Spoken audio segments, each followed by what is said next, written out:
ناظرین السلام علیکم۔ آج کی ویڈیو میں ہم یہ جانیں گے کہ قابیل نے حابیل کو کیوں قتل کیا، اور یہ بھی جانیں گے کہ تاریخ انسانی کا پہلا ناحق قتل کیوں اور کیسے ہوا۔ اللہ تعالیٰ نے قرآن مجید فرقان حمید میں فرمایا کہ اے پیغمبر، ان کے سامنے آدم کے 2 بیٹوں کا واقعہ ٹھیک ٹھیک پڑھ کر سناؤ۔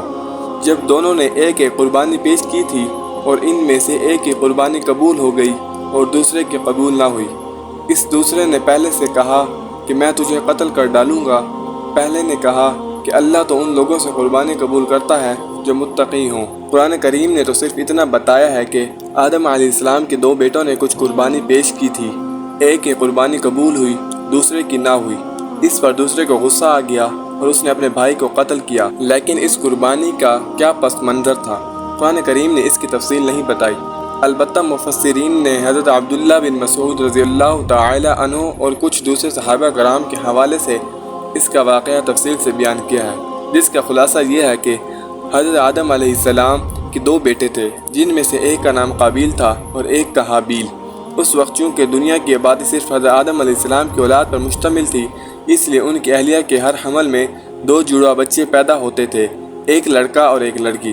ان دونوں کے درمیان تو نکاح حرام تھا، لیکن ایک حمل میں پیدا ہونے والے لڑکے کا نکاح دوسرے حمل سے پیدا ہونے والی لڑکی سے ہو سکتا تھا۔ قابیل کے ساتھ جو لڑکی پیدا ہوئی وہ بڑی خوبصورت تھی، لیکن جڑواں بہن ہونے کی وجہ سے اس کے ساتھ قابیل کا نکاح جائز نہ تھا۔ اس کے باوجود اس کا اصرار تھا کہ اس سے نکاح کرے۔ حابیل کے لیے وہ لڑکی حرام نہ تھی، اس لیے وہ اس کے ساتھ نکاح کرنا چاہتا تھا۔ جب دونوں کا یہ اختلاف بڑھا تو فیصلہ اس طرح قرار پایا کہ دونوں کچھ قربانی اللہ تعالیٰ کے حضور پیش کریں۔ جس کی قربانی اللہ تعالیٰ نے قبول فرما لی، اس کا دعویٰ برحق سمجھا جائے گا، اور دونوں نے قربانی پیش کی۔ روایت میں یہ ہے کہ حابیل نے ایک دمبا قربان کیا اور قابیل نے کچھ زرعی پیداوار پیش کی۔ اس وقت قربانی کے قبول ہونے کی علامت یہ تھی کہ آسمان سے ایک آگ آ کر قربانی کو کھا لیتی تھی۔ حابیل کی قربانی کو آگ نے کھا لیا اور اس طرح اس کی قربانی واضح طور پر قبول ہو گئی، اور قابیل کی قربانی وہیں پڑی رہ گئی۔ اس کا مطلب یہ تھا کہ وہ قبول نہیں ہوئی۔ اس پر بجائے اس کے کہ قابیل حق کو قبول کر لیتا، حسد میں مبتلا ہو کر اپنے بھائی کو قتل کرنے کے لیے تیار ہو گیا۔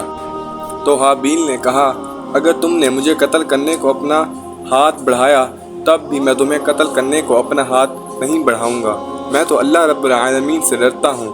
اگرچہ اپنے دفاع کا اگر کوئی اور راستہ نہ ہو تو حملہ آور کو قتل کرنا جائز ہے، لیکن حابیل نے احتیاط پر عمل کرتے ہوئے اپنا یہ حق استعمال کرنے سے گریز کیا، جس کا مطلب یہ ہے کہ میں اپنے بچاؤ کا اور ہر طریقہ اختیار کروں گا، مگر تمہیں قتل کرنے کا اقدام نہیں کروں گا۔ ساتھ ہی اسے یہ بتلا دیا کہ اگر تم نے قتل کا ارتکاب کیا تو مظلوم ہونے کی بنا پر میرے گناہوں کی تو معافی کی امید ہے، مگر تم پر نہ صرف اپنے گناہوں کا بوجھ ہوگا بلکہ میرے قتل کرنے کی وجہ سے کچھ میرے گناہ بھی تم پر لد جائیں گے۔